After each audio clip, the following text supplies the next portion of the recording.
Paano ginagawa ang gasolina?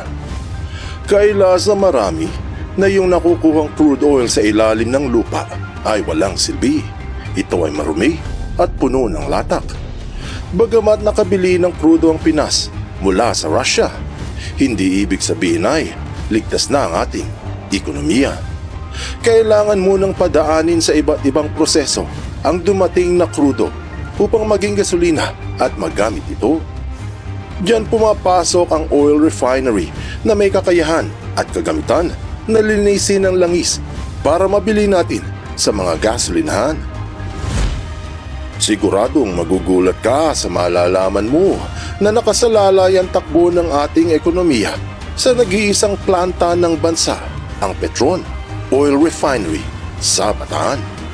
Alamin natin kung totoo ba.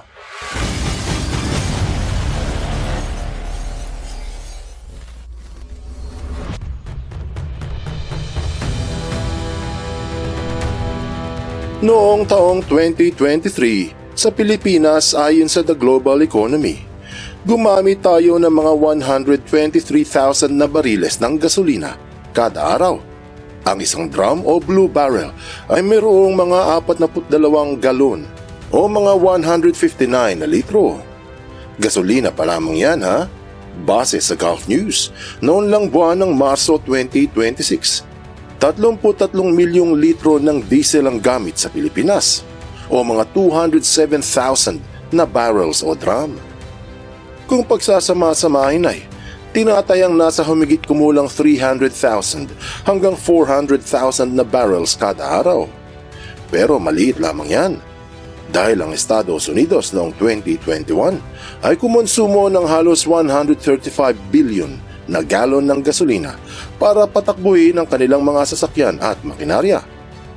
Mantakin mo kung ilang bilyong litro ang kailangan para paandarin ang buong mundo. Ngayon, alam mo na kung bakit nagpapatayan sila sa Strait of Hormuz. Ang hindi alam ng marami ay para magkaroon ng gasolina, ang crude oil o yung langis sa ilalim ng lupa ay kailangan munang dumaan sa refining process. Ito yung proseso kung saan nililinis ang crudo para magamit.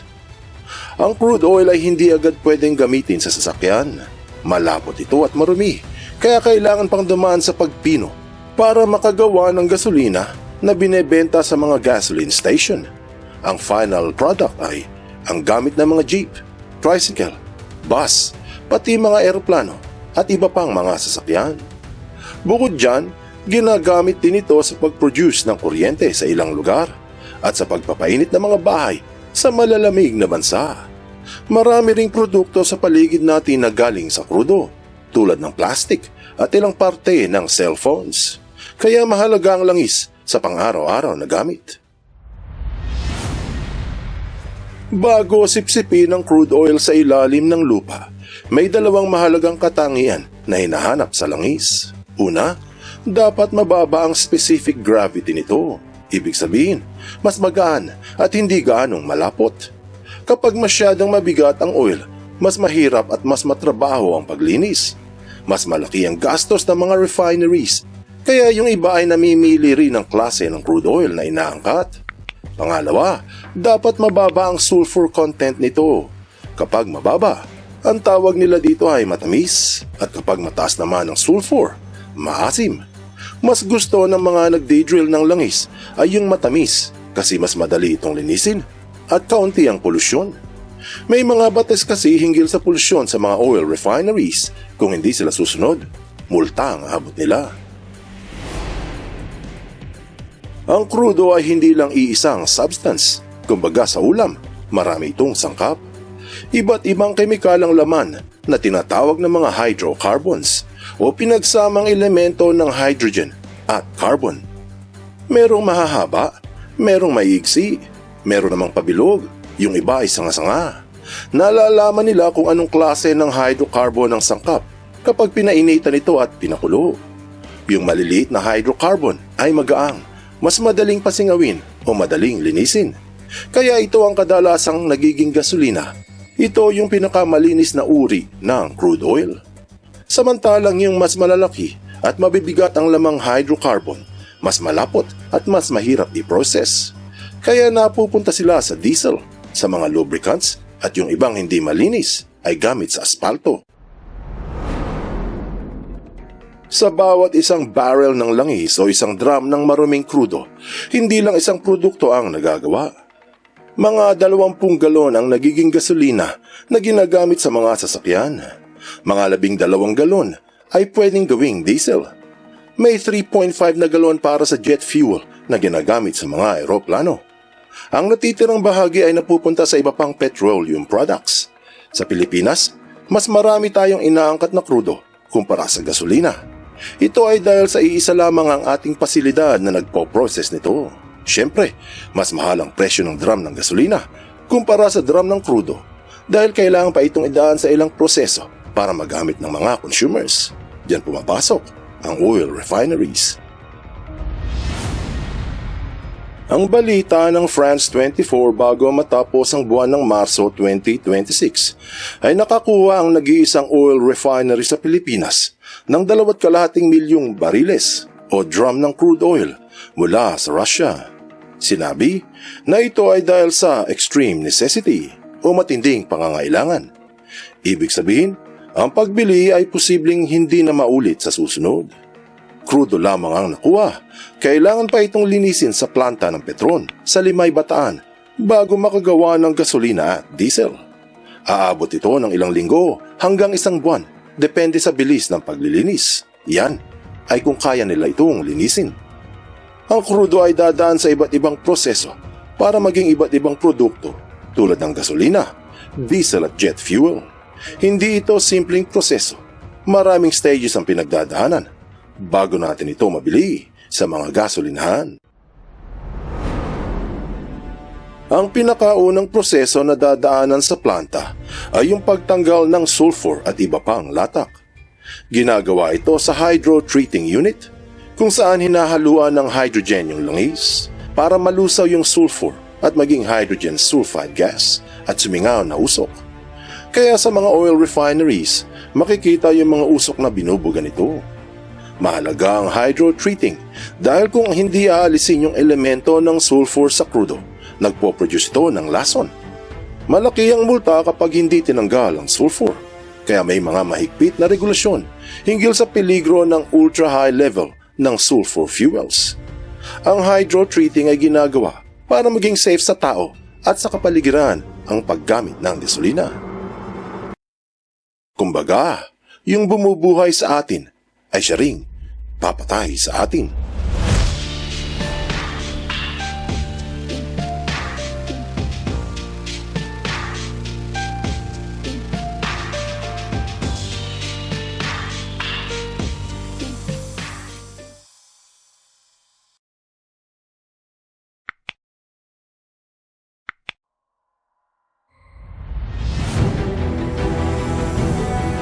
Ang susunod na proseso na pinagdadaanan ng crude ay ang tinatawag na distillation, kung saan iniinit ang crude oil hanggang mga 350 degrees Celsius, minsan ay 400 degrees, 4 na beses na mas mainit pa sa kumukulong tubig, para mag-evaporate at maging gas ang langis.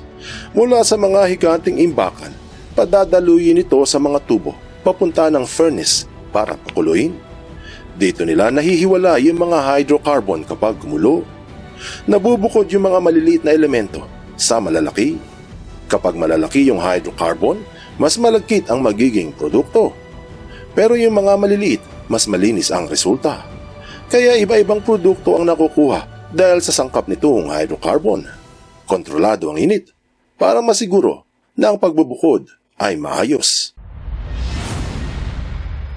Pagkatapos mapakulo ang crude oil at naging gas, dadaan naman ito sa pangatlong proseso, ang tinatawag na fraction o paghiwa-hiwalay ng mga sangkap. Yung nag-evaporate na langis ay dadaan ngayon sa mataas na fractional tower. Ito yung makikitang matatayog na may mga hagdanan sa gilid. Kailangan ay pataas para yung gas na may malalaking hydrocarbon ay pupunta sa pinakaibaba dahil mabigat. Pero yung may mga maliliit na hydrocarbon, pupunta sa itaas dahil mas magaang. Bukod-bukod ang level sa loob ng fractional tower. Sa loob ng tore dumadaan yung gas sa mga tray, sa mga baffles para maghiwa-hiwalay. Bawat column sa loob ng tower ay may kanya-kanyang temperatura para kontrolado kung anong hydrocarbon ang papasok. Sa proseso ng fractioning na paghihiwala yung mga hydrocarbon na magiging produkto tulad ng LPG, gasolina, kerosene, diesel at iba pa. Para bang sorting system base sa bigat at boiling point. Pero hindi dyan nagtatapos ang proseso. Kailangan bumalik sa liquid, ang langis. Nangyayari din ito sa loob ng fractioning tower. Bawat bahagi ng tower ay may sariling temperatura para maakit yung mga iba-ibang hydrocarbons. Pero dahil sa mahirap ang paglilinis, madalas nagkukulang yung mga purong langis. Kaya yung mga hindi gaano nalinis ay dumadaan sa isa na namang proseso na tinatawag na cracking. Sinabing cracking dahil pinuputol nito yung mga malalaking hydrocarbon. Kasi ay maliliit na hydrocarbon lang ang pwedeng maging gasolina. May dalawang klase ng cracking. Una ang fluid catalytic cracking o FCC at pangalawa ang hydrocracking units. Ito ang isa sa pinakamahalagang hakbang para makagawa ng mas maraming gasolina kung kulang yung mga lumabas sa fractional tower. Yung mga langis na hindi gaano nalinis sa distillation at medyo malapot pa rin ay napupunta sa ibaba ng fractioning tower. Pero hindi ito tinatapon. Ito ay pinapainit muli pero sa mas mataas na temperatura, mga 500 degrees, para magamit na gasolina. Sa fluid catalytic cracking, ang krudo ay hinahaluan naman ng mga catalyst para mahati nila o makrack yung malalaking hydrocarbon. Hindi ba't kailangan ay maliliit na hydrocarbon para maging gasolina? Kung merong proseso ng cracking, meron itong kabaligtaran, ang tinatawag na reforming. Dahil sa mga prosesong pinagdadaanan ng krudo, katulad ng pagtanggal ng sulfur, distillation, cracking, may mga nasisirang hydrocarbon. Ibig sabihin, hindi ito pwedeng gawing gasolina. Maaari lang panghalo sa asfalto. Para masolusyonan, dito pumapasok ang prosesong tinatawag nilang catalytic reformer. Sa cracking, nahahati nila yung malalaking hydrocarbon para magamit sa gasolina. Sa reforming naman, inaayos nila yung mga nasirang hydrocarbon. Karaniwan ay yung mga straight chain na nagmula sa pinakaitaas ng fractioning tower, tulad ng naphtha, at inaayos para magamit na gasolina. Ang pinakahuling proseso na pinagdadaanan ng crude oil para magamit ay ang blending, kung saan pinagsasama-sama ang iba't ibang refined components para makagawa ng final fuel products tulad ng gasolina at diesel. Hindi galing sa iisang source ang gasolina. Halo-halo yan mula sa iba't ibang resulta ng distillation, ng cracking at reforming. Minsan sa gasolinahan nakikita yung katagang fuel save. Ibig sabihin, malaki ang halo niyang ethanol. Kadalasan ay 10%. Kapag sinabi namang Shell 95, ibig sabihin 5% ang halong ethanol. At yung mamahaling V-Power 98, ibig sabihin halos purong gasolina yan at 2% lamang ang kanilang hinalo. Mas maganda para sa makina ng ating sasakyan. Anong aral ang mapupulot dito? Ang crude oil na nasa ilalim ng lupa ay walang silbi. Ito ay marumi at puno ng latak. Kaya yung nabiling krudo mula sa Russia ay kailangan pang idaan sa mga proseso upang ating magamit. Kaya hanggang ngayon ay hindi pa rin bumababa ang presyo ng gasolina. At ang mahirap dito ay iisa lamang ang ating oil refinery at hindi ito pag-aari ng gobyerno. Sa madaling sabi, nakasalalay ang buhay ng mga mahihirap sa mga negosyante ng Pilipinas. Kaya ang aral dito ay there's no harm in hoping for the best as long as you're prepared for the worst. Buksan mo ang iyong isip at hayaang lumalim pa ng lubusan ng iyong pangunawa sa mga kasaysayang kapupulutan ng maraming aral. Tandaan, katotohanan ng susi. Sa tunay na kalayaan,